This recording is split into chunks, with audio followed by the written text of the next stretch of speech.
Señoras y señores, comunidad universitaria, muy buenas tardes. A nombre de la Universidad de Guadalajara, del Centro Universitario de Ciencias Económico-Administrativas, así como del doctorado en Estudios Económicos, la maestría en Economía y del Centro de Investigación en Teoría Económica, sean todos ustedes bienvenidos en mérito de este webinar, titulado Economía Global en tiempos del COVID-19. Y para dar inicio formal, me permito nombrar las distinguidas personalidades que nos acompañan.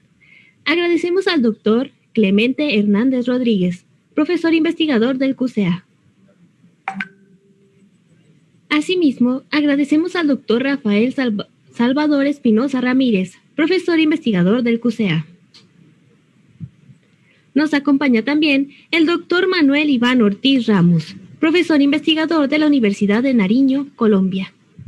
Y como moderador de este evento, nos acompaña el doctor Antonio Ruiz Porras, coordinador del doctorado en Estudios Económicos. Reiteramos el saludo a todos ustedes y les mencionamos que al finalizar este seminario se leerán las preguntas e inquietudes que ustedes tengan, siempre y cuando las envíen a nuestra red social en el chat de live stream. De igual manera les anunciamos que pueden consultar en webinars.qcea.udg.mx los seminarios llevados a cabo y próximos a emitirse. Ahora bien, dejo en el uso de la voz al doctor Antonio Ruiz Porras.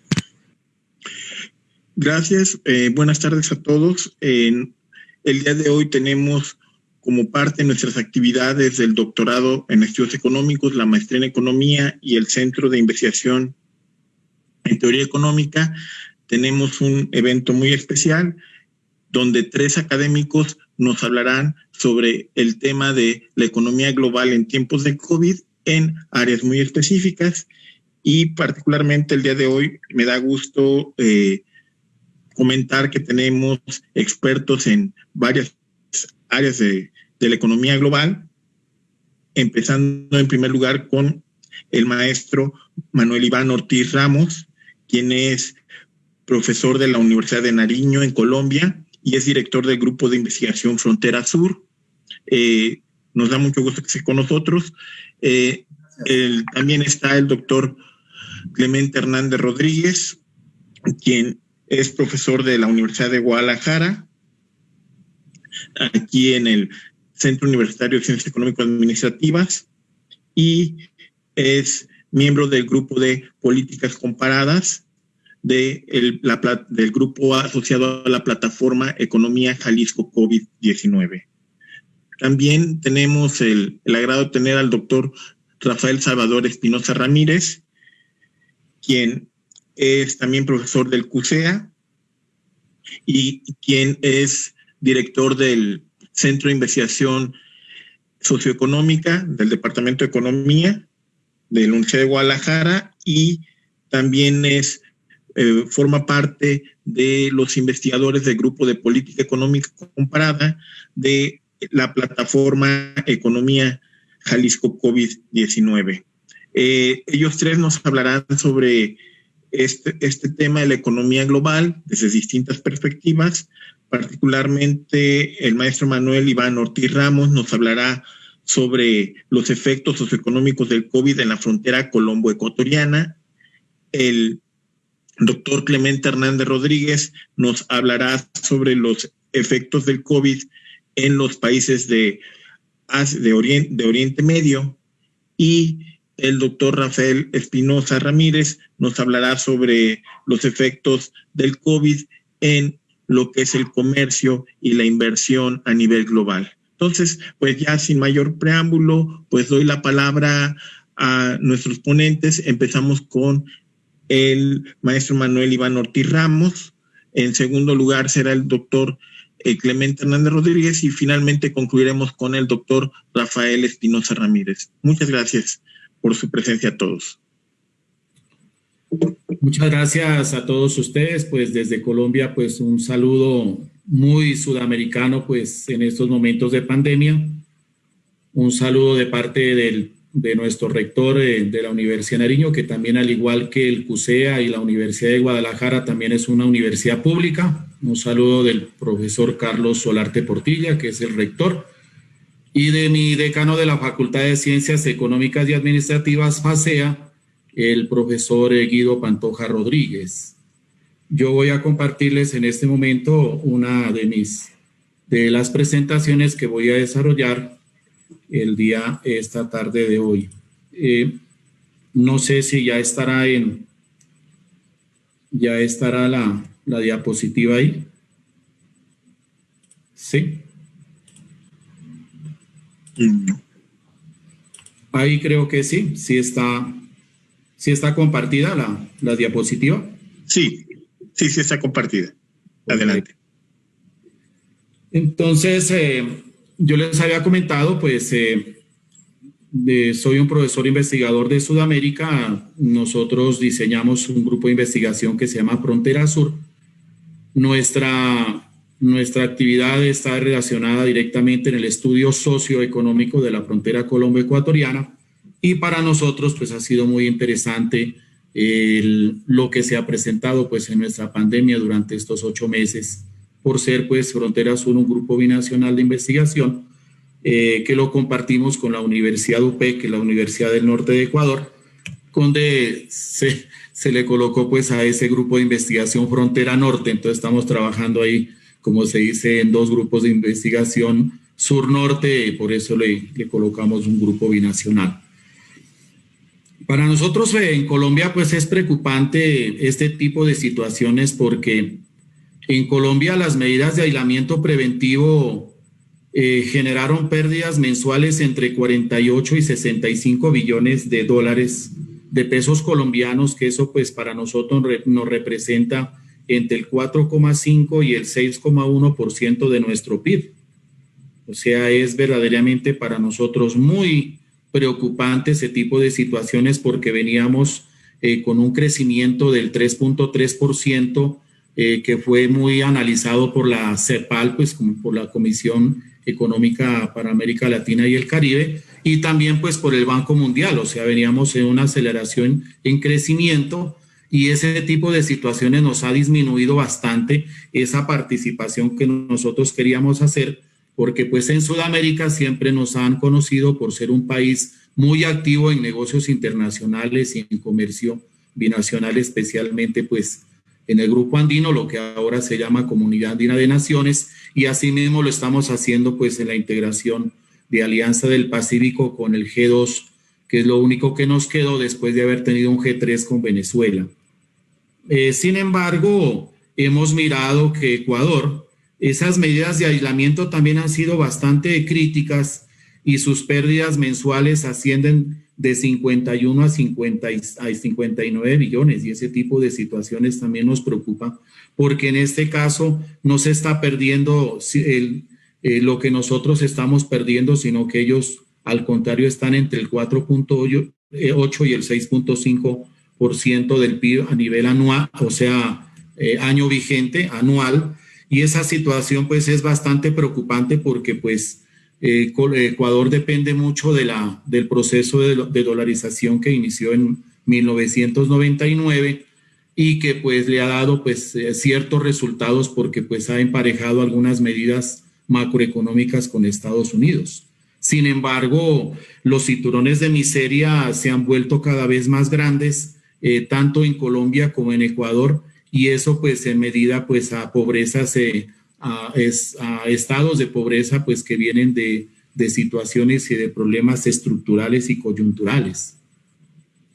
Este tipo de situaciones nosotros la estamos viendo bastante crítica, en la función de que el trabajo formal en Colombia tiene un costo demasiadamente bajo frente al trabajo formal en Ecuador. A un empleado formal que se le paga pues riesgos profesionales, pensión y salud, tiene un valor mensual de $242, pues que eso me parece que es demasiadamente bajo, frente a un trabajo formal de Ecuador que es de $400 mensuales, en lo que es el salario mínimo mensual legal vigente, siendo pues Ecuador un país más pequeño en términos económicos con respecto a Colombia. Eso significa entonces de que ese tipo de juegos no están dando como la armonía necesaria para que Suramérica vuelva a repensar ese tipo de situaciones y de medir esos salarios en un estándar mucho más alto que esos estándares medidos cuantitativamente hasta la fecha, donde la gente verdaderamente se está muriendo del hambre por situaciones de que están dejando los empleos formales y se están dedicando a la informalidad, porque ahora las ventas de comercio electrónico están aumentando más, en donde las empresas se vuelven más virtuales que físicas. En ese orden de ideas, creo yo, y estamos convencidos pues dentro de nuestro país, de que si Colombia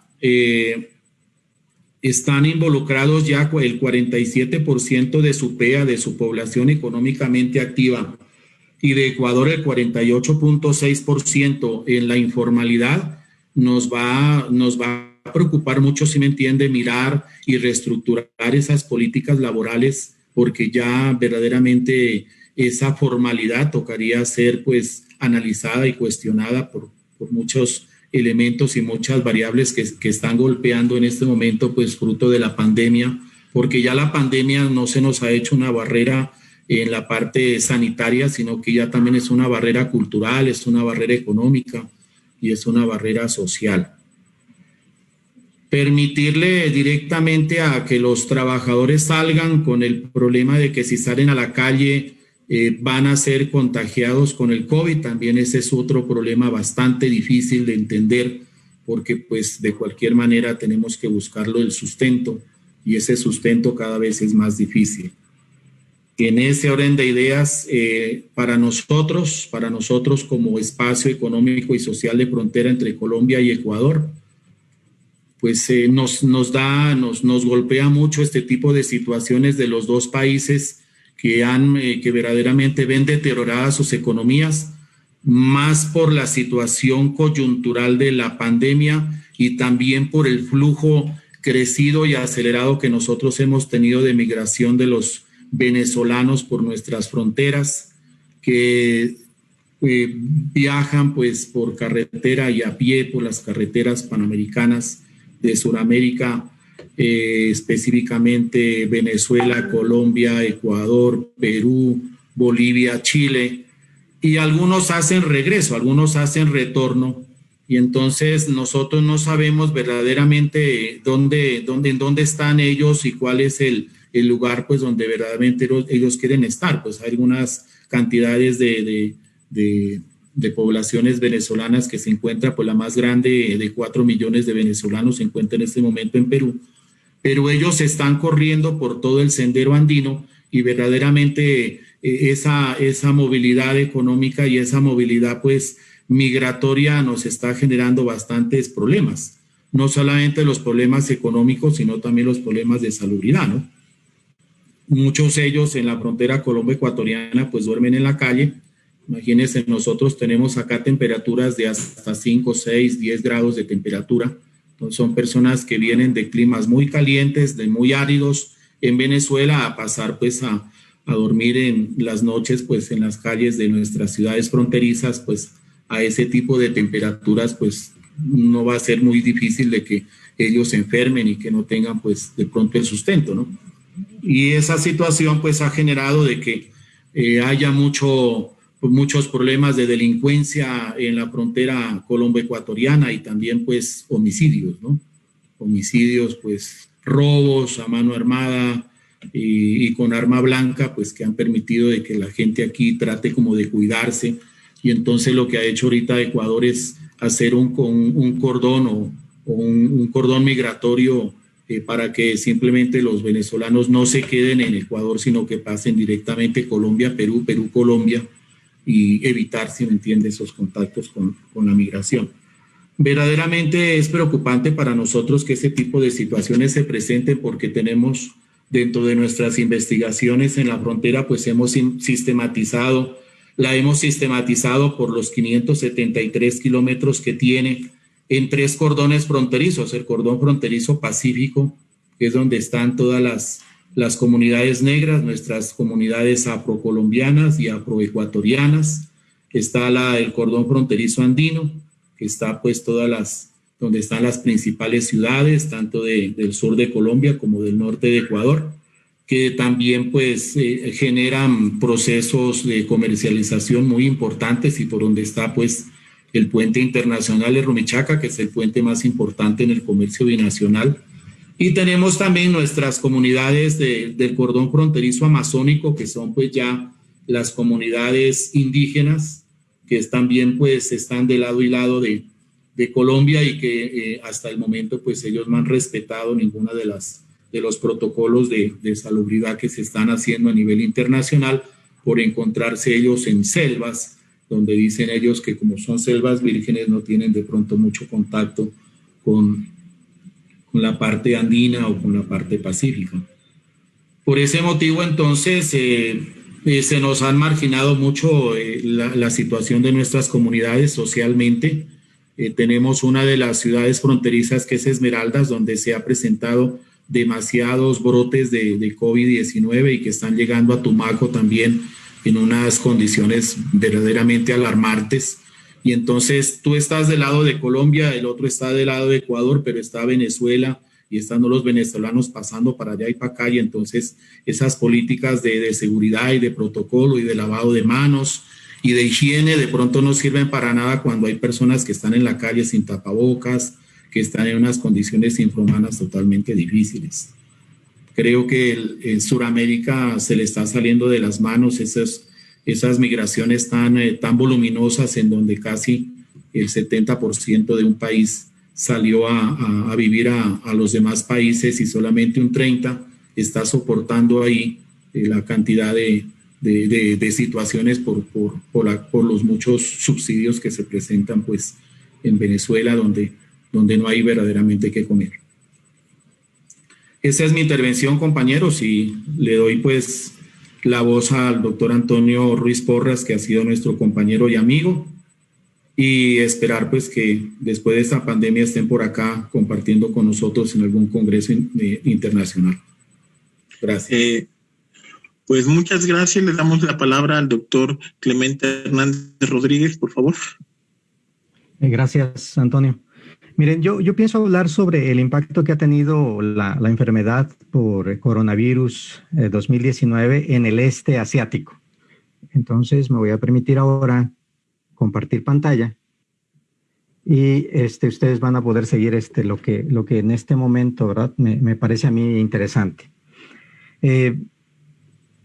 La agenda un poquito. Lo primero que quiero ver es que quede claro cuál fue el impacto que tuvo esta enfermedad COVID-19 en los países que componen el este asiático. Luego ver su mitigación, es decir, qué medidas tomaron para tratar de dar una respuesta a semejante emergencia sanitaria.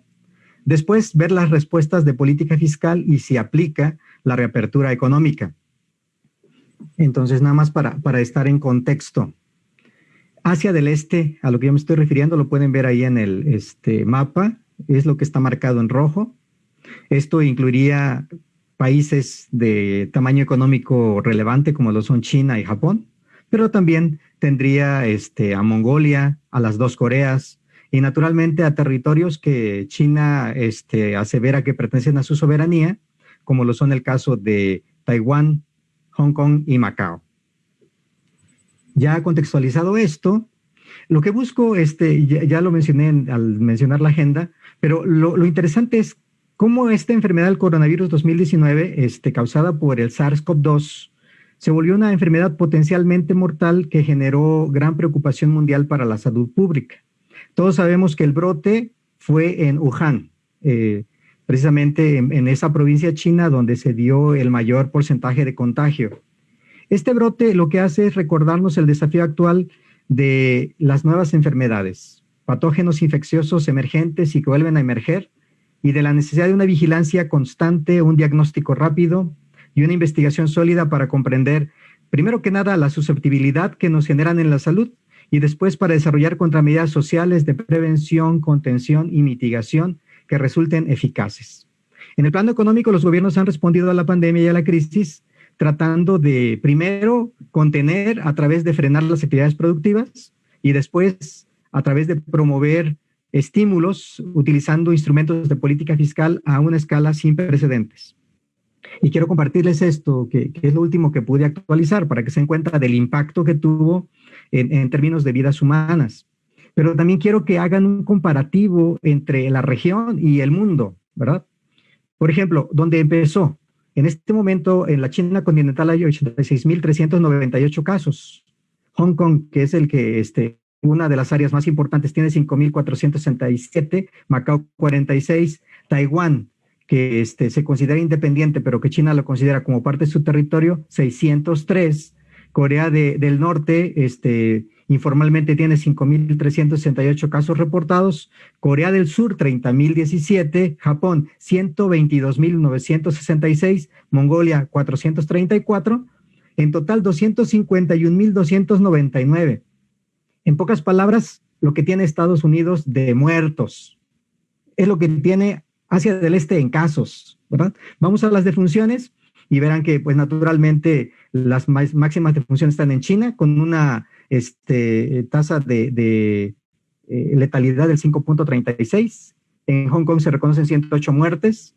En Macao, en Corea del Norte y en Mongolia no se reconoce ninguna muerte. En Taiwán dice que son 100 muertes. Corea del Sur 501 muertes. Japón 1.922 muertes. Total 7.172 defunciones.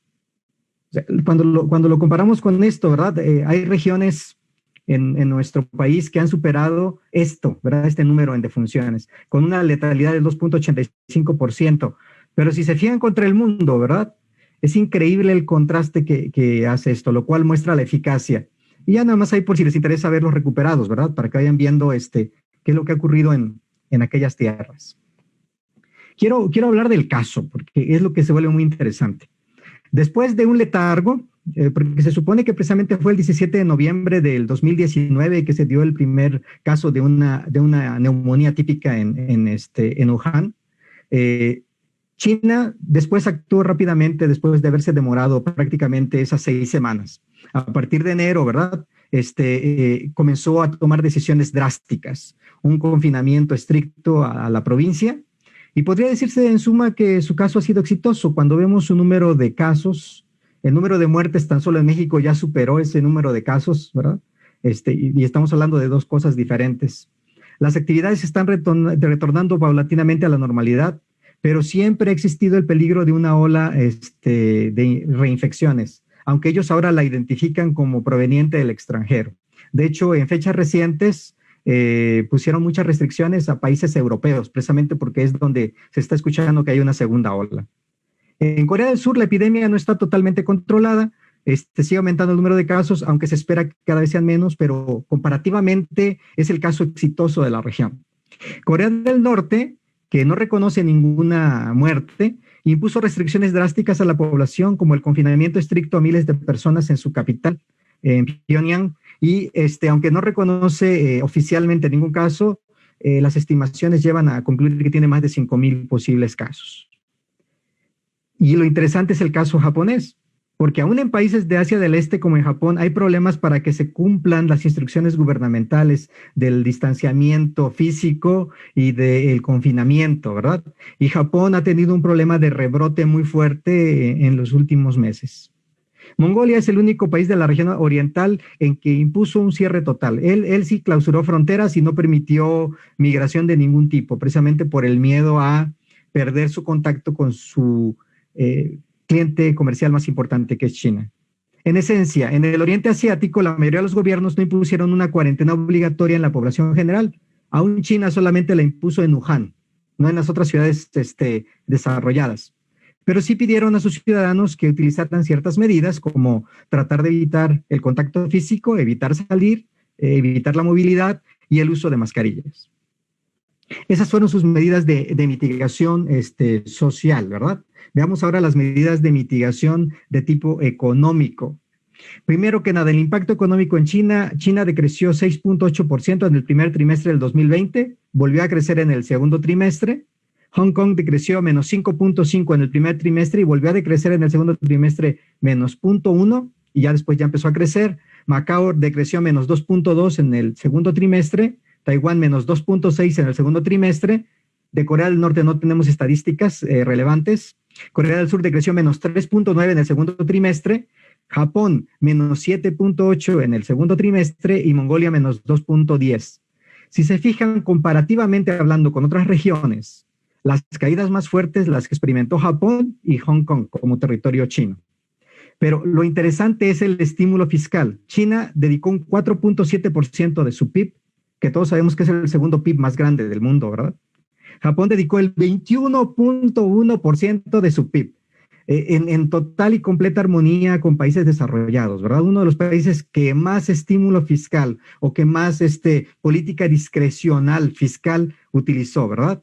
Por ahí vemos las regiones, Macao solamente un 0.09, o sea, ni siquiera el 0.1, Taiwán el 1.16, Hong Kong un 11%, Corea del Sur un 8%, Mongolia un 0.04%, Corea del Norte no tenemos datos, pero es interesante ver que ellos trataron de utilizar estímulos fiscales, sobre todo a pequeñas empresas. A mí me resulta relevante el caso chino, que al menos en la provincia de Wuhan decidieron comprar todos los productos agrícolas para después distribuirlos entre la población que estaba confinada. Así que ya sabrán, los agricultores de esa región no perdieron nada, porque a pesar del confinamiento, todas sus cosechas estaban en manos del gobierno central. Y bueno, nada más para contrastarlo, ustedes pueden ver aquí que quienes han dedicado poco, ¿verdad?, al asunto de una respuesta fiscal están en un color, y se pueden ver en el caso de Asia del Este, específicamente, pues el más verde es Japón, ¿verdad?, que fue el que más dedicó a este tipo de cosas, porque tanto Corea como China, pues dedicaron muy poco, ¿verdad?, aunque ya después por aquí nos demuestra que es muy probable que Mongolia reciba ayuda de fondos internacionales, por lo cual va a aumentar su porcentaje a un rango entre el 7.5 y el 10%. Hablando ahora de reapertura o de lecciones que nos deja esto. Miren, una cosa a mí me queda clara. En virtud de la numeralia, Asia Oriental se ha visto un menor número de infectados y de defunciones que en muchos otros países en el mundo, a pesar de que son países de gran población viviendo en espacios pequeños, porque algunos de ellos tienen un buen sistema de salud pública, como lo es el caso de Corea del Sur, que es el caso a resaltar, o el caso de Taiwán, que curiosamente el MERS ya los había preparado para este nuevo SARS y que ya tenían una serie de cosas. Por ejemplo, una de las cosas interesantes que hizo Taiwán, que vale la pena retomar, es que ellos crearon lo que llamaron el cerco sanitario electrónico. ¿Qué significa eso?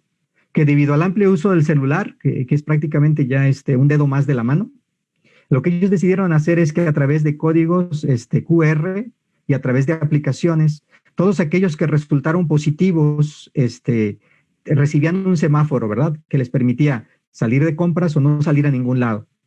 Y entonces, cuando llegaban a los lugares, ¿verdad?, tenían que mostrar el celular y pasar su código. Si el código era verde, entraban. Si el código era amarillo, se había hecho una revisión. Y si el código era rojo, se les retenía, ¿verdad? A eso se le llamó cerco sanitario electrónico. Y fue una medida proactiva, ¿verdad?, que vale la pena que se continúe en algunos otros lugares, porque no requiere tanto, ¿verdad?, sino el amplio uso del celular y el permiso de la población para que se le pueda dar un seguimiento.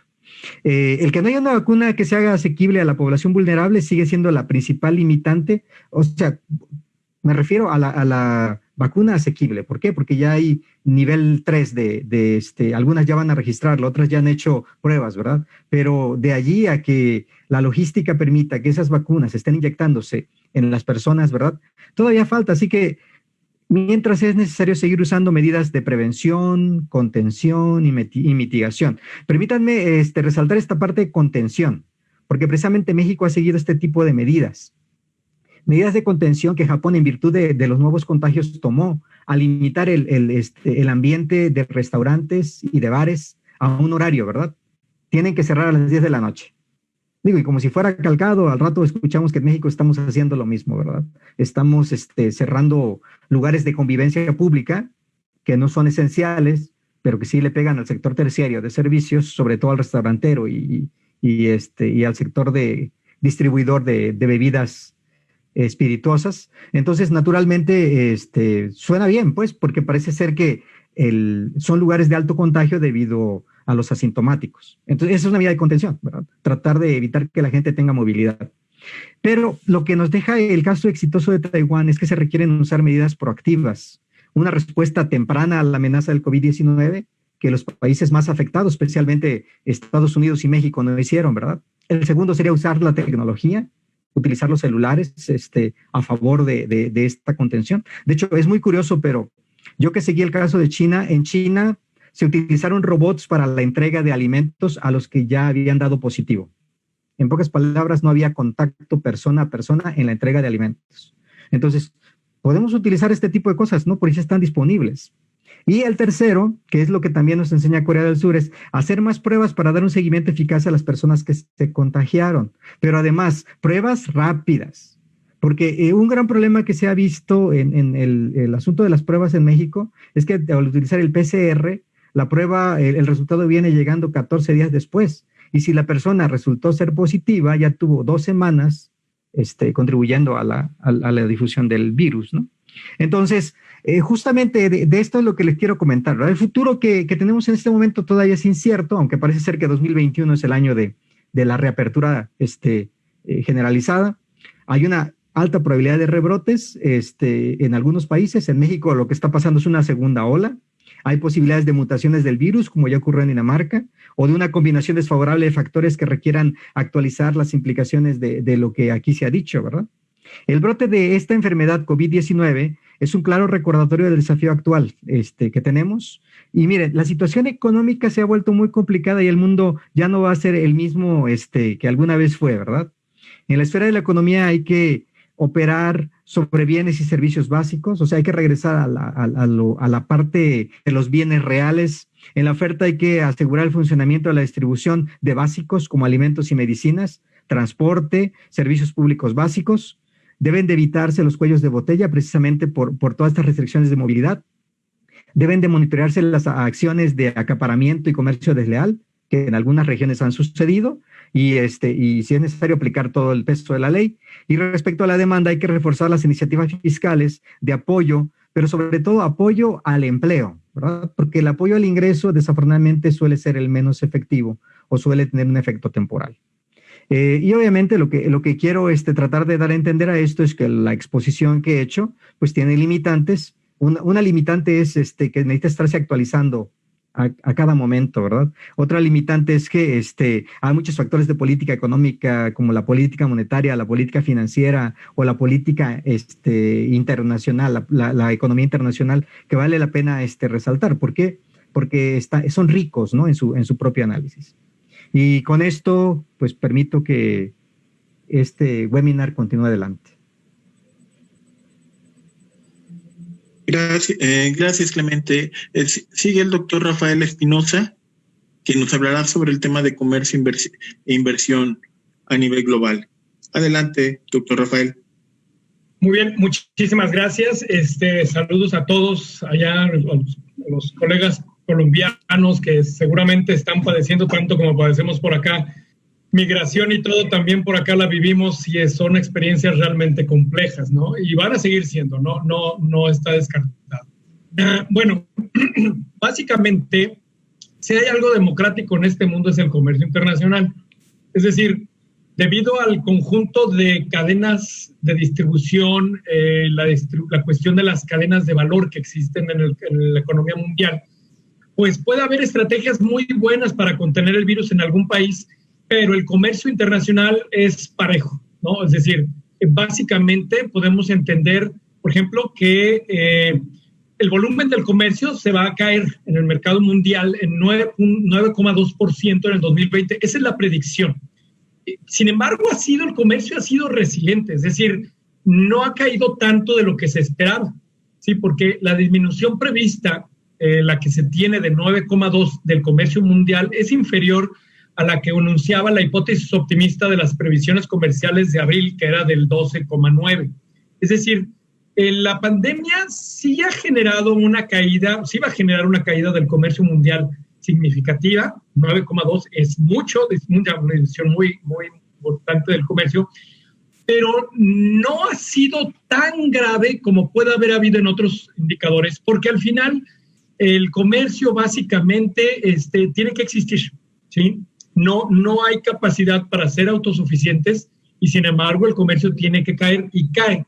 y cae simplemente porque existe una perspectiva en donde hay una disminución fuerte de la demanda, ¿sí?, a nivel mundial, por dos razones fundamentales. La primera es, hay una pérdida de empleo que no consume. La gente sin trabajo no come. Y si no come, el comercio cae, ¿sí? La actividad económica, por lo tanto, se reduce. Y la otra cuestión que suele ser muy subjetiva es pues, que la gente tiene mucho miedo, ¿no? Y cuando la gente tiene miedo, no consume porque siempre se prevé ante dos cosas: que pueda perder su empleo o que no tenga el ingreso suficiente para seguir consumiendo, por lo tanto, restringe un poco su capacidad de consumo. En este contexto, el comercio mundial se ha visto muy afectado, en 9,2% lo que se prevé para la caída del siguiente año, aunque se prevé que crezca en 7,2% en el 2021. Claro, o sea, puede parecer muy venturoso crecer el 7,2%, pero siempre hay que cuestionar el hecho de que cuando hay una caída siempre habrá que levantarse. Entonces, hay que descontar el 7,2% que se prevé que crezca para el 2021 del ese 9,2% que se dio de caída. Claro, esta condición, según la Organización Mundial de Comercio, se va a dar solo si los tiempos de vacuna que se tiene pensado llegan a darse, lo cual no estamos muy seguros. Es decir, la vacuna no está garantizada para nadie, y aunque ya incluso el día de ayer ya se metió a la propuesta, a la FDA americana, por algunas vacunas para que por plan de emergencia se empiece a aplicar, aseguramos que esto no es una certeza, pues, o sea, no va a existir. En ese sentido, para el 2020 se espera, pues, obviamente que el PIB mundial va a decrecer en 4,8% y aumentar en 4,9% en el 2021, lo cual te afecta a los flujos comerciales. En 2020 se espera que, por ejemplo, el descenso del comercio en Asia, que pasó del 4,5% en el caso de exportaciones y 4,4% de las importaciones, será el menor deceso de comercio que exista entre las regiones. ¿Por qué? Porque Asia tiene una cantidad enorme de comercio en esa región entre ellos. Entonces, si ellos han podido superar, como decía el doctor Clemente, en gran medida el problema de la pandemia por las consecuencias económicas, claro está que su comercio va a descender mucho menos que en otras regiones, pero sin embargo desciende alrededor del 4,5%. Sin embargo, sigue habiendo un riesgo alto de que se agrave la situación. Entonces, sobre todo si se producen esos casos de rebrote del COVID en los próximos meses. El COVID ha resultado ser muy caprichoso. No es la fiebre española que ocurrió hace casi un siglo, no lo es, no es ningún otro tipo. Es una epidemia muy plástica, muy adaptativa y sobre todo muy contagiosa. El comercio intertrimestral bajó del 14,3% de mercancías en el segundo trimestre, que tan solo eso es un dato de frecuencia que se puede ver. Y por regiones puede ser mucho más complicado. Me quiero un poco enfocar el caso de América Central y América del Sur, donde se espera que las exportaciones en el 2020 caigan en 7,7%, con una ligera recuperación del 5,4% para el 2021, así como también las importaciones van a reducirse en 13,5% para el 2020 y se recuperaron 6,5%. Quiero aclarar que el caso emblemático de Latinoamérica es el caso más grave, ¿sí? En términos del impacto sobre el comercio, tanto en exportaciones como importaciones, lo que es Latinoamérica es el caso más grave a nivel mundial. Solamente los africanos en ciertas condiciones nos ganan, y solamente las importaciones, porque lo que es exportaciones, ellos sí van a tener una caída de las exportaciones menor que Latinoamérica, lo cual hace que la caída del PIB en términos reales, ¿sí? A tipos de cambio de mercado, pues básicamente en Latinoamérica ande rondando aproximadamente el 8% de caída, ¿sí? Algo muy significativo. De cualquier manera, existen dos panoramas fundamentales, que es el optimista y el pesimista, y básicamente la tendencia que se va a dar en el comercio mundial es que en el entorno optimista, si tomamos en cuenta que el indicador promedio del 2011 es 100, pues básicamente vamos a andar en el entorno optimista en un 130 de índice, en la versión optimista del comercio, y en la pesimista vamos a andar en 120, lo cual pues va por abajo de la tendencia mundial, de la tendencia de la región, que se esperaba que estuvieran cerca de los 130 puntos del crecimiento del comercio internacional, ¿sí? Básicamente tuvimos un desfase significativo con la pandemia y el crecimiento de las exportaciones y de las importaciones no se va a recuperar, ¿sí? No vamos a volver a tener estamos teniendo los niveles de tal vez el 2018, ¿sí? Más o menos 2018, principios del 2018, y un retroceso de un año es muy importante. Por otra parte, tal vez el comercio sí fue muy resiliente en el mundo y en Latinoamérica, ¿sí? No podemos negar que el comercio es una actividad esencial. Pero la otra materia es la parte de la inversión extranjera directa, y aquí sí se ve una caída muy dramática. Es decir, los flujos mundiales de inversión extranjera directa debido al COVID-19 se estima que caiga en 40% en 2020. Estamos hablando de casi la mitad de los flujos mundiales de inversión extranjera directa se van a ir en este año, ¿sí? No hay actividad económica y muchos de nuestros países, por ejemplo, latinoamericanos, viven y necesitan la inversión extranjera directa. Son simple y sencillamente una cantidad brutal de 1,54 billones de dólares. Va a caerse incluso por debajo del billón de dólares, algo que no se tenía desde el 2005, lo cual hace que las economías realmente se contraigan significativamente. O sea, ese es el motor futuro, se espera que caiga. Y se prevé que la inversión extranjera directa disminuya, y va a seguir disminuyendo, entre 5% y un 10% más en el 2021, para iniciar solamente una recuperación, una muy menguada recuperación para el 2022 en el mundo, ¿sí? Se espera un repunte en el 2022, pero no hay que esperar un milagro, ¿no? La verdad es que no se espera que crezca la inversión extranjera directa más del 3 o 4% a nivel mundial. Y las perspectivas, ojo, son perspectivas que, como el decía el doctor Clemente, pues hay que ver, pues hay que ser realistas porque son muy inciertas. Cualquier cosa puede pasar, ¿sí?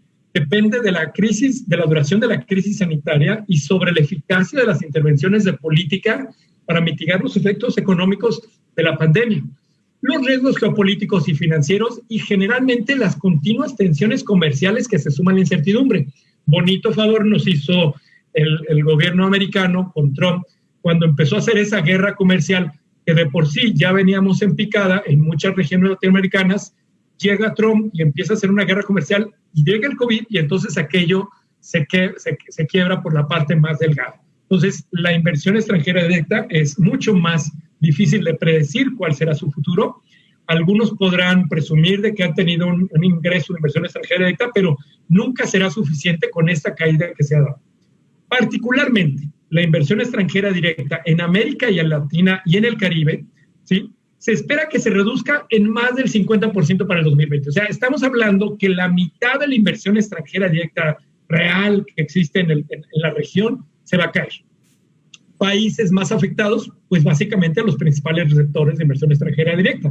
Es decir, Brasil con más del 50% de caída, México con más del 50% de caída, Argentina con más del 50% de caída, y de ahí todos los países empiezan a caer, porque en promedio se reduce en más de la mitad esta caída de la inversión, y además el perfil industrial de la inversión extranjera directa en la región también lo hace vulnerable, porque generalmente la inversión extranjera directa que se da en nuestros países tiene que ver mucho con esa inversión extranjera directa que tiene que ver en el área de las manufacturas. Curiosamente, la inversión extranjera directa, cuando es horizontal o vertical, de cualquier manera que genera muchísimos empleos de inversión extranjera directa, también va a hacer que el empleo caiga de manera acelerada. O sea, no hay una perspectiva favorable y sencillamente tenemos que considerar que debe de existir un cambio de perfil en términos de lo que se quiere para generar empleo. Aquí lo importante es recuperar empleos para recuperar ingresos, para recuperar la economía. No vamos a contar con inversión extranjera directa para generar ese crecimiento necesario en el corto plazo. No por lo menos hasta el 2022, y el 2022 no se espera que mejore. Aquí la idea fundamental que la mayoría de los economistas internacionales plantea es, curiosamente, volver un poco la vista al mercado interno, cosa que no se ha planteado seriamente porque implica cierto discurso anticomercio que no es muy cómodo. Vamos a ver qué sucede. Es decir, no, lo que es verdad es que no podemos depender de la inversión extranjera directa ya para salir de la pandemia. Y se tiene que hacer una especie de balance entre qué es lo que quieres. O sea, la implicación esa que se ha hecho sobre detener la economía para detener la pandemia ya se ha visto que ha sido falsa. Es decir, si tú detienes la economía para detener la pandemia, no funciona. La pandemia no se detiene con detener la actividad económica. La pandemia se detiene con medidas destinadas específicamente a detener la pandemia. Y la recuperación económica tiene que, a consecuencia de esto, tiene que incentivar de manera más creativa sobre todo los entornos locales.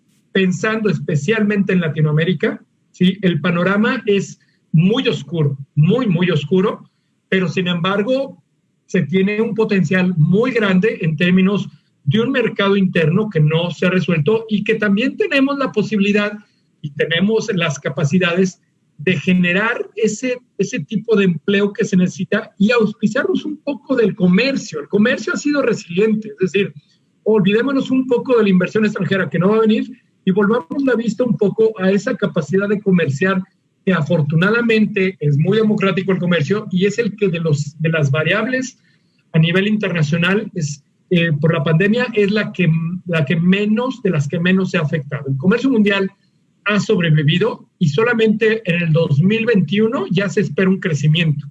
La inversión extranjera directa no. Entonces, habría que pensar en sustituir al motor para ver si el comercio genera otra posibilidad. Venga. Esa sería para mí toda mi presentación. Venga.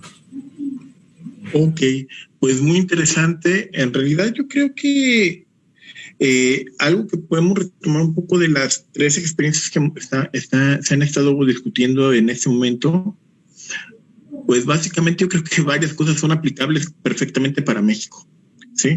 Evidentemente una primera situación en la que es aplicable en el caso particular de la experiencia mexicana es el hecho de que la crisis, si bien viene por una parte asociada a la crisis sanitaria y efectivamente para efectos prácticos nos golpea a México por el lado de la disminución del comercio, ¿sí? También, y esto eventualmente también va implicando un impacto sobre la inversión extranjera directa, yo creo que ese es el primer gran golpe que tiene la crisis, o es el primer canal por el cual la crisis sanitaria tiene efectos sobre la economía mexicana. Indiscutiblemente es el comercio. ¿Por qué es tan importante el comercio? Más o menos estamos hablando de que el 72% del Producto Interno Bruto del país está vinculado directamente a las importaciones y exportaciones. Y por tanto, la caída que, como decía el doctor Rafael, oscila entre 8 y 9%, dependiendo a quién leamos, pues sí ha tenido un impacto bastante severo sobre la economía mexicana. El segundo impacto por el lado internacional está asociado también a lo que es la caída de los precios del petróleo. Debemos recordar que México es una economía particularmente que ha sido dependiente históricamente de las exportaciones de hidrocarburos. Y hay que recordar que justo antes de esta crisis se llegó a tener la situación de precios internacionales del petróleo literalmente negativos. Entonces, pues también tuvimos un segundo problema muy interesante, una crisis del petróleo combinada con una crisis sanitaria. Ahora, voy a retomar un poco lo que dijo el doctor Manuel Iván. También hay otro punto que es bien importante para la experiencia mexicana, que es la situación de la frontera, ¿sí? En realidad hay que recordar que nuestro vecino Estados Unidos también está en un proceso de recesión económica bastante fuerte, independientemente de las consideraciones de la crisis sanitaria. Y este proceso de recesión pues también ha tenido impacto directo sobre el comercio internacional, sobre el trabajo, las remesas. Entonces, pues esto también es algo interesante mencionarlo, porque al final de cuentas las fronteras importan. Y en el caso particular de México, así como en Colombia y Ecuador, pues esto ha generado, al menos en la experiencia mexicana, una serie de externalidades negativas bastante considerables. También yo creo que en el caso de México, también es importante señalar que lo que dijo el doctor Clemente, la manera como se está tratando de combatir el problema. Como mencionaba el doctor Clemente, hay países que han dado muy pocos recursos para atacar el problema del COVID, para impulsar la economía, y hay países que han dado mucho, ¿no? Como el caso de Japón. Sin embargo, es claro que en el caso mexicano tenemos un gobierno que ha seguido una política procíclica, y de austeridad, lo cual en la práctica ha implicado pues que no haya habido recursos suficientes. Incluso viendo el mapa del doctor Clemente, dentro de los países que menos habían aportado para tratar de impulsar la economía, destacaba el caso de México, ¿no? Entonces, yo creo que estas particularidades son importantes, pues un poco para entender el caso mexicano. Efectivamente, los tres casos planteados, el de la frontera colombo-ecuatoriana, lo que es el caso de los países asiáticos y lo que son el comercio y la inversión extranjera directa, pues nos dan algunas pautas para entender qué es lo que está pasando en el contexto de la economía mexicana.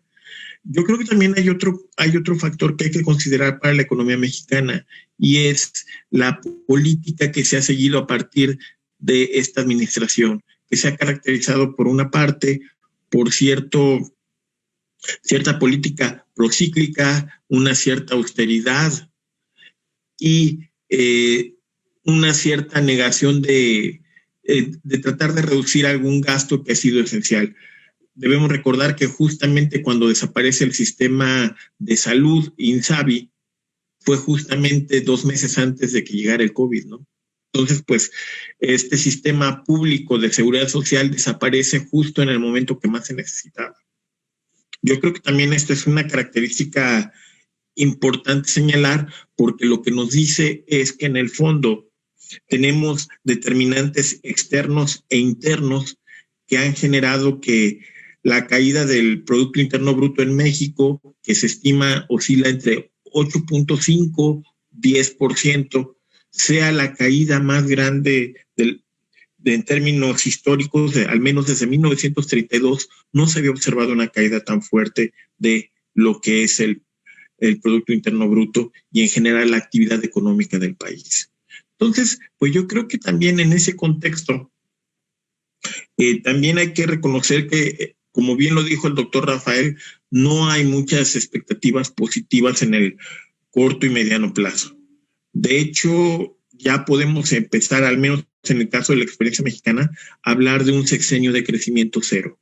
Así como lo tuvimos en los años 80, ya podemos empezar a hablar para estos años de un nuevo sexenio de crecimiento cero, donde, como dijo el doctor Rafael, regresar a 2018 muy probablemente involucrará que nosotros tengamos que pensar hasta 2024, ¿sí? Porque no se ha visto mucha disposición por parte ni del gobierno federal para tratar de resolver este problema, cosa que, por cierto, no ha ocurrido a nivel estatal. De hecho, hay que reconocer que también en el caso mexicano, hay una contradicción explícita entre los objetivos de política económica federal y los estatales, que eso también es algo que luego de repente ha generado bastante incertidumbre, porque lo que tenemos es que en general los estados han tratado de promover políticas contracíclicas, a diferencia del gobierno federal, y esto pues ha generado, entre otros, los recientes conflictos asociados a la redistribución de participaciones, aportaciones y en general transferencias. ¿Sí? Este es uno de los síntomas más claros de esta contradicción. Y eso pues ha replanteado en este momento, que quizás sería el peor momento para poner una discusión, la cuestión del centralismo y del federalismo fiscal. Entonces, pues yo creo que son cosas que debemos considerar importantes para que nosotros tengamos o analicemos el caso mexicano. Digo, yo sé que son algunos elementos que retomo de sus ponencias, pero que a final de cuentas también nos dan alguna luz sobre qué es lo que nos está ocurriendo a nosotros como país. Eso en lo que se refiere a esta experiencia mexicana. Digo, quizá no estaba programada, pero creo que consideré importante mencionarla en este momento. Y también creo, bueno, no sé si hay algún comentario por parte de ustedes adicional, si no procederíamos a la parte de preguntas por parte del público, ¿sí? Como sabemos, pues varias nos están siguiendo por Facebook, entonces agradeceré si nos pudieran facilitar las preguntas que ustedes consideran convenientes, y ya dependiendo de las mismas les pediré, ya sea que fueran para alguno o si pudiéramos responderla, si pudiéramos platicar sobre ellas de manera grupal, pues pudiéramos mencionarlas. Entonces, me permito entonces leer algunas preguntas. Una primera pregunta que nos están llegando es sobre cuáles son sus perspectivas a futuro para las tres regiones que se han platicado, los tres casos. No sé si pueden dar una visión general cada uno. Sus expectativas a futuro. ¿Quién gusta hablar primero? Si gustas, yo empiezo. Pues es una región muy dinámica, Asia-Pacífico. Y en esa región, pues como veíamos, Asia del Este ha sabido lidiar con el problema. Definitivamente yo creo que una de las cosas que más impactó Asia del Este fue el frenón que se dio en el comercio. En un primer momento fue porque pues la mayoría de las cosas estaban haciéndose en China, ¿verdad? Manufacturas chinas que se detuvieron por el temor a la dispersión de la enfermedad. Y en un segundo momento es porque cuando ya la enfermedad se establece en tierras europeas, precisamente la mayoría de los insumos médicos sobre todo provienen de China, ¿verdad? Están hechos en China, mascarillas y algunos instrumentos de tipo médico para lo que tiene que ver con la enfermedad. Entonces es muy curioso, pero el peor escenario para China fue precisamente el primer trimestre del 2020, después ya se recupera. Claro, el nivel comercial no ha llegado al deseable o a niveles que traían en su inercia. Y aunque va a ser una economía que no se va a estancar en este año 2020, es muy probable que esas tasas de crecimiento maravillosas que tuvo de hasta 2 dígitos, pues no vuelvan a existir en el contexto moderno, en el contexto de pospandemia. Entonces, vale la pena que entendamos, y estoy hablando solamente de uno de ellos, ¿verdad? En el caso japonés a mí me preocupa mucho, que parece ser la antítesis de lo que buscaríamos, ¿verdad? Un país que tiene una política discrecional fiscal amplia, con un claro interés de proteger a los pequeños productores y a los empleados, pero que de repente es el que más va a caer, ¿no? O sea, parece ser que a mayor estímulo fiscal, mayor caída del PIB. Digo, al menos sería la primera impresión errónea que podríamos tomar. Y entonces, pues, sería mejor seguir modelos donde casi no hicieron ningún tipo de estímulo fiscal y su decrecimiento va a ser mínimo. Pero vale la pena ver, porque estamos hablando de las economías más poderosas del Pacífico, ¿verdad? Estamos hablando de China, estamos hablando de Japón, estamos hablando de Taiwán, estamos hablando de Corea del Sur. Y esa parte de la Asia norteña, pues va a verse afectada definitivamente por COVID-19, pero indudablemente será de las regiones menos dañadas a la postre. Ok. Perfecto. ¿Alguien más, perdón, que quisiera comentar? Bueno, hay una segunda... Doctor Antonio, En el caso de Sudamérica, pues Brasil ha sido uno de los países, como indicaba ese mapa mundi del profesor Clemente, ha sido uno de los países que más se ha resguardado por las situaciones o más ha generado unas políticas de prevención hacia el COVID y que también ha cerrado las puertas a que los venezolanos pasen por Brasil, porque es muy fácil para un venezolano pasar por Brasil, llegar a Uruguay, Paraguay, Argentina y Chile, ¿no? Porque el sueño de ellos es llegar a Chile, pero pues con respecto a ese tipo de distancias, pues le han cerrado las puertas, ¿no? Y ese tipo de situaciones han generado pues muchos problemas en las fronteras, especialmente en la frontera venezolano-brasileña, que ha ejercido pues muchas situaciones de violencia, ¿no? Entre los brasileños-venezolanos que se encuentran en ese lugar. Sin embargo, los países andinos quieren unirse con Mercosur, con los países de Mercosur, como para hacer un trabajo paralelo, ¿no? Para mejorar esas condiciones. Pero de cualquier manera se está buscando de que los suramericanos se metan la mano al drill y digan, bueno, vamos a consumir. Este es el momento de consumir, este es el momento de llegar al consumo, y entonces se ha abierto mucho el comercio electrónico, la cantidad de mensajes que le llegan a uno por los diferentes medios para generar y aumentar ese consumismo, y tanto a que ahora pues el gobierno nacional dijo, no, nosotros le vamos a pagar la prima de Navidad a todos los empleados públicos y se la vamos a pagar el 1 de diciembre para que fácilmente vayan y se la gasten en cosas, si me entiende, más apremiantes, como es el alimento, ¿no? Que es creo que lo más importante pues dentro de esa cadena de compras que tiene uno y de necesidades, ¿no? Entonces yo creo que el consumismo se ha aumentado demasiado y eso ha permitido que pues muchas personas, por el mismo estrés de la situación de la pandemia, pues se dediquen a hacer compras verdaderamente irrisorias que no tienen ningún sentido. El empleo, pues lógicamente ha bajado, en Sudamérica ha bajado sensiblemente. El que tiene un empleo formal aquí, pues está tratando con las uñas de sostenerlo y mantenerlo, y la informalidad, pues desafortunadamente se salió a las calles, porque ya hay mucha gente. En una encuesta que se hizo, por ejemplo, en Colombia, mucha gente no cree y dicen que el COVID simplemente fue una estrategia que creó el mundo para poder, si me entiende, aumentar el comercio. Ok. Doctor Rafael, ¿algún comentario? Sí, bueno, no hay mucha perspectiva. Es decir, ahora sí que tendría uno que ser muy creativo. O sea, la gente tiene que empezar a ser muy creativa para poder dar opciones reales. O sea, yo creo que en tiempos de pandemia lo que hay que hacer no es esperar que a nivel macro se arregle nada. Más bien hay que empezar a hacerlo algo a nivel micro.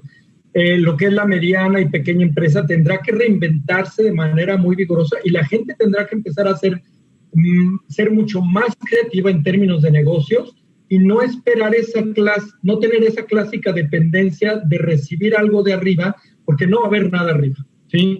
Es decir, no hay que esperar que los grandes subsidios, que los grandes apoyos gubernamentales lleguen. O sea, de repente hay que reinventar el negocio, y la solución va a tener que venir de abajo hacia arriba, porque de arriba hacia abajo va a ser muy complicado, y de por sí va a ser muy complicado, no hay grandes perspectivas. Ok. Tenemos un par de preguntas más. Una dice, además de una pérdida en el empleo, ¿qué otras complicaciones puede traer la caída de la inversión extranjera directa? Aprovechando. Bueno, básicamente, sin inversión extranjera directa, o sea, no hay empleo, no hay recursos que se puedan invertir, no hay producción, no hay diversificación. Los precios van a subir porque la diversificación en la cantidad de bienes en la economía va a ser menor. No solamente la inversión extranjera directa genera empleo, sino también genera transferencia tecnológica, también genera capacidad de compra, también genera redes entre los empresarios locales para poder proveer. O sea, el efecto multiplicativo es muy grande. Por eso es muy preocupante que la inversión extranjera directa sí caiga en el mundo.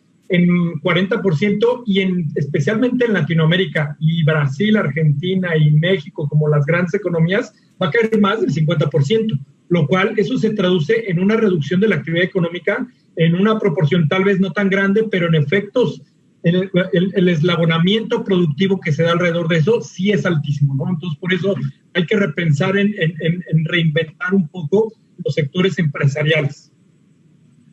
Okay. Si me permites comentar, Toño, también sí, claro que sí. Adelante. Un colateral de esta carencia de inversión extranjera va a ser la merma en capital físico, específicamente en infraestructura productiva. Entonces, definitivamente sí son malas noticias para todos aquellos que están utilizando estudios donde el capital y la formación bruta de capital es esencial, porque pues un insumo esencial es la derrama que proviene del exterior. Ok. El doctor Manuel Iván, ¿algún comentario? Perdón. Simplemente, pues, saber que los países suramericanos, pues, van a entrar a nivel que Latinoamérica, pues, en esos 6 años de estancamiento económico y mirar, pues, que todos los indicadores macroeconómicos van a empezar a descender, lo preocupante.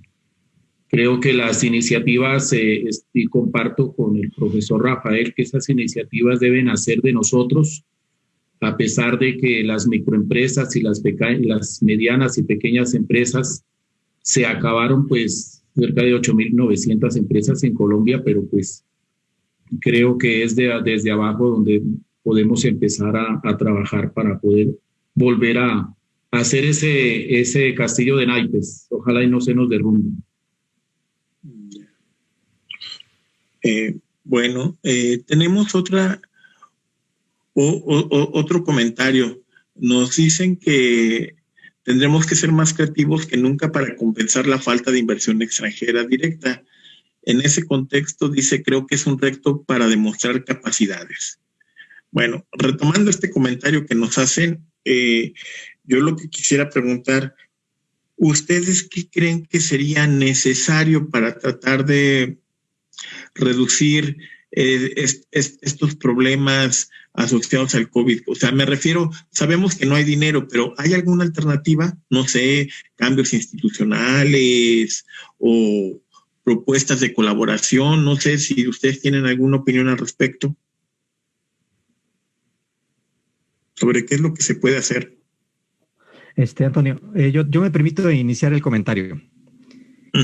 Una de las cosas que yo he leído, de otros colegas que están en el área económico-social, es que dicen que este es el momento de reiniciar una tendencia diferente, de mirar, por ejemplo, a las energías limpias, en lugar de estar consumiendo, como tú mencionaste, energías fósiles, que su mercado es muy fluctuante, que es demasiado peligroso.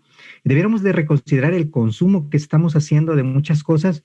Pues ya nos dimos cuenta que en una etapa de confinamiento lo que requiere son básicos, alimentos, sostener mantener el hogar. En realidad hay otras cosas que nos superaron por la derecha y que es importante que controlemos, ¿verdad? Como es el caso de hacer un cambio medioambiental. Quizá es una de las grandes oportunidades, y ahí los emprendedores que están en esa área quizá tengan algunas ideas interesantes, pero creo yo que sí, en efecto, el emprendimiento y los fundamentos o la cimentación desde los individuos o desde las empresas, ahí puede haber una solución. Una cosa que yo aprendí cuando estuve en China es que el dinero no lo es todo. Y tú lo hiciste muy bien. Por ejemplo, los profesores chinos no ganaban bien, pero a cambio tenían otro tipo de cosas que no les daba el dinero, ¿no? Tenían acceso subsidiado a cobijo, a abrigo, a cosas que no iban a tener con tanto dinero, y precisamente eso hacía que valiera la pena ser un profesor en China, ¿no? No era hacerse del billete. Entonces, la ausencia de efectivo, la ausencia de dólares, no tiene por qué ser una limitante si creativamente le da uno la vuelta al problema, ¿no? Ok, muy bien. ¿Alguna otra opinión, perdón?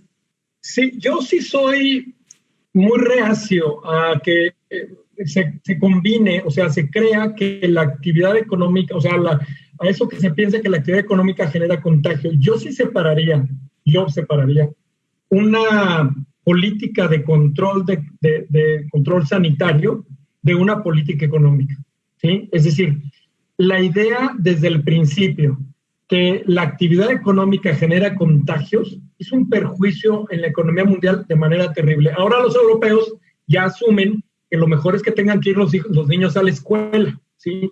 Es decir, el cerrar la economía nunca fue la decisión correcta para luchar contra una enfermedad como el COVID-19. Es decir, no hay esa relación tan estricta y debería de considerarse en nuestros países latinoamericanos quitar un poco de la cabeza eso. A mí me gustaría mucho que los consejos que deciden sobre la política que hay que seguir tengan muy en cuenta estudios económicos muy solventados y estudios médicos acerca de eso. Es decir, se ha visto últimamente que de hecho hay un estudio que acaba de salir que donde menos contagios se dan, por ejemplo, es en los gimnasios.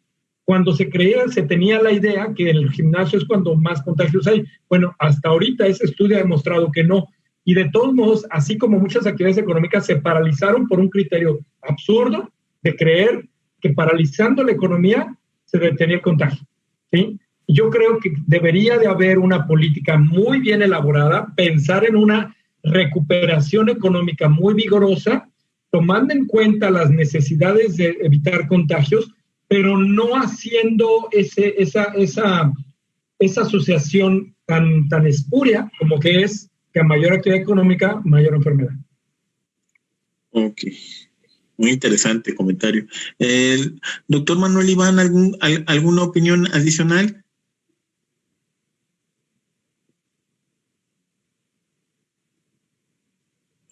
Yo creo que nosotros a nivel mundial y haciendo un contexto, una conceptualización mundial, al ser humano le ha faltado mucho conocimiento y I+D, pues investigación y desarrollo en las ciencias de la vida.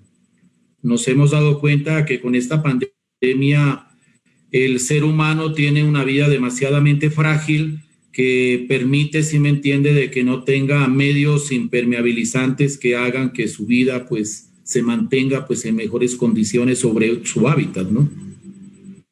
Yo creo que las ciencias de la vida van a ser un punto de investigación y desarrollo y de TICs mucho más fuerte que lo que se ha manejado en la parte de comunicaciones, porque creo que nos hemos desarrollado mucho en la parte electrónica y de conocimiento o de comunicación con los demás seres humanos, pero no lo hemos hecho hacia nosotros mismos, que es en donde se debe preservar la vida, ¿no? Ese contexto yo creo que va a cambiar mucho y ahora sí muchas instituciones de salud que a nivel mundial pues se han sentido abandonadas por haberle dado prioridad a otro tipo de momentos en los cuales se ha hecho inversiones en infraestructura o en otro tipo de temas, ya va a ser la salud el tema de colación y de prevalencia pues en las decisiones o las políticas públicas que los gobiernos implementen. Bueno, tomándome un poco la libertad de hacer un comentario, yo creo que tienen razón. Este periodo lo que nos está imponiendo es un cambio de prioridades, tanto de política económica, política sanitaria. También nos está poniendo a prueba lo que son las instituciones sanitarias, económicas, las instituciones públicas y privadas, porque lo que hemos visto es cómo como consecuencia de la crisis del COVID, de repente se están transformando las maneras de trabajar, las maneras de dar educación, las maneras incluso de usar la tecnología, ¿sí?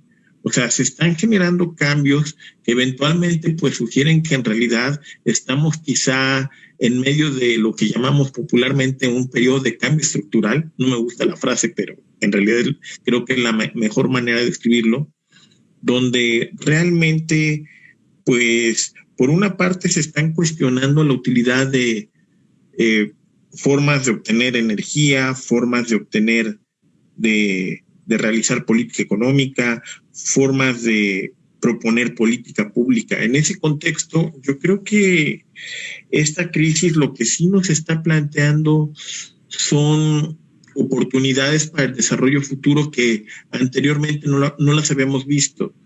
Hace 12 años, cuando fue la crisis financiera global, que fue la primera vez que tuvimos un efecto de escala planetaria, pues lo que cambió en buena medida fueron los esquemas de administración de riesgo, ¿sí? Y se fortaleció la interacción, o se hizo evidente la interacción de los distintos países, de las empresas en la economía global. Ahora lo que se está mostrando es la necesidad quizá de tener esquemas de coordinación de política pública para enfrentar estos problemas sanitarios. También se está viendo quizá la necesidad, o se tendrá que discutir pronto la necesidad de que tengamos esquemas de política económica común, ¿no?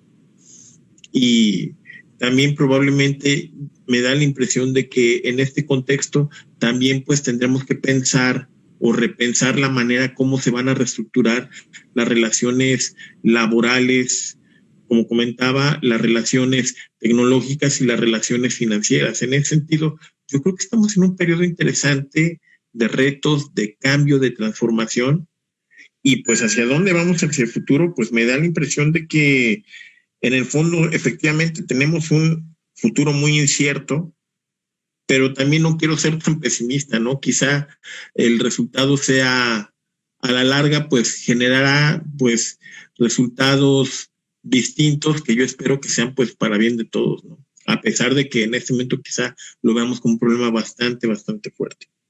Pero bueno, ese sería ahí un comentario mío. Nada más, bueno, no sé si tengan algún comentario. Para variar, como de costumbre, tenemos el tiempo medido, entonces no sé si quieran hacer un comentario final sobre esta situación de la crisis sanitaria y la economía global en sus respectivos ámbitos. No sé si alguien gusta empezar un comentario breve para concluir nuestro seminario del día de hoy.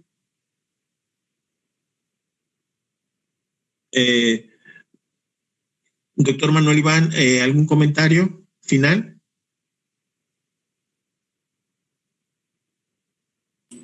Simplemente decirle a mi doctor Antonio que este diciembre voy a pasarlo en Guadalajara y por allá nos hemos de encontrar.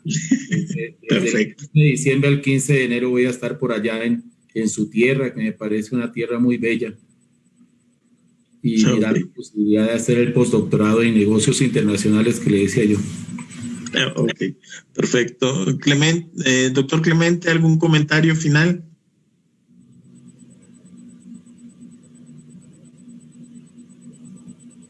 Yo quiero respaldar la idea que Rafa dejó en uno de sus comentarios finales.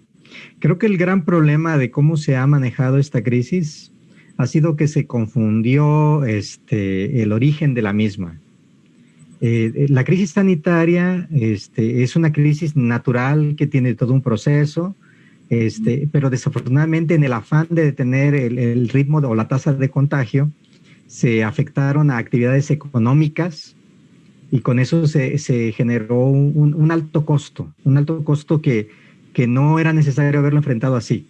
De hecho, precisamente en alguna ocasión también con Rafa hablábamos se hablaba de ese tema y surgió esta idea de se están tomando medidas de edad media para enfrentar una crisis sanitaria del siglo XXI.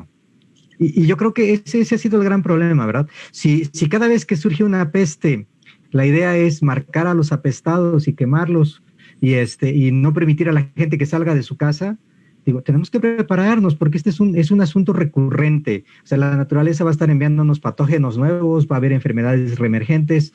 Digo, ya lo estamos viendo en zonas tropicales donde el mosquito cada vez es más resistente y el dengue cada vez tiene más variantes.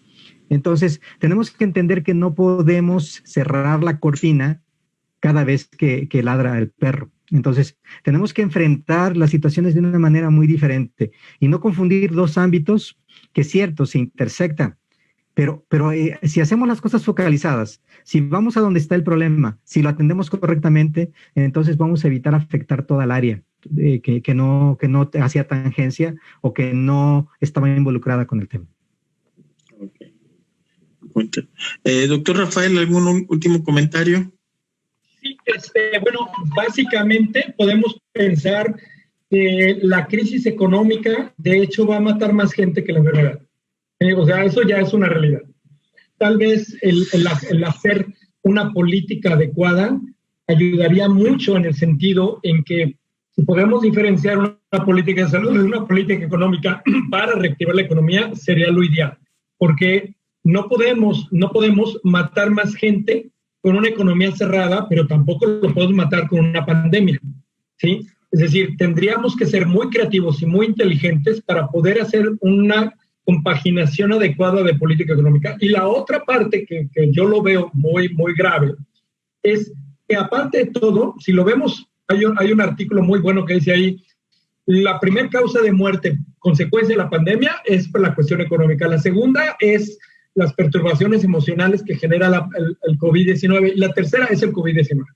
Entonces, el miedo mata más que el COVID y la economía mata más, o sea, la caída en la economía mata más que el miedo y que el COVID, ¿sí? Entonces, hay que repensar y ser mucho más creativos acerca de cómo se enfrenta un evento que no será el último y seguramente vendrán más, como dice el doctor Clemente. Seguramente vienen muchísimas más cosas, entonces habría que ser mucho más inteligente acerca de cómo abordamos el problema.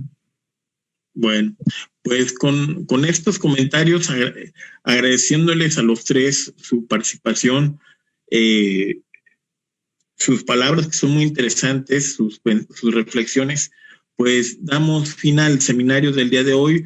Nuevamente, gracias a todos por su presencia, los que nos han visto tanto en México como en Colombia. Nos da mucho gusto tener público en ambos lugares. Les agradecemos su participación, su asistencia. Algunos nos han hecho preguntas, también se las agradecemos. Y pues no sobra recalcarles que estos seminarios los hacemos cada semana, ¿sí? Y la próxima semana tendremos otro interesante seminario. Nuevamente, gracias a todos, gracias a nuestros ponentes, muy interesantes sus reflexiones, muy interesante lo que nos han dicho y nos han dado una información y datos que creo que son bien importantes para que podamos entender la problemática por la cual está experimentando la economía global en estos momentos. Pues muchas gracias a todos, nos vemos la próxima semana. Muchísimas gracias aquí al doctor Manuel Iván Ortiz Ramos, al doctor Clemente Hernández Rodríguez y al doctor Rafael Salvador Espinosa Ramírez. Muchas gracias a todos, esperemos seguirnos viendo pronto y que sigan colaborando con las actividades de este seminario. Muchas gracias a todos, hasta luego. Muchas gracias.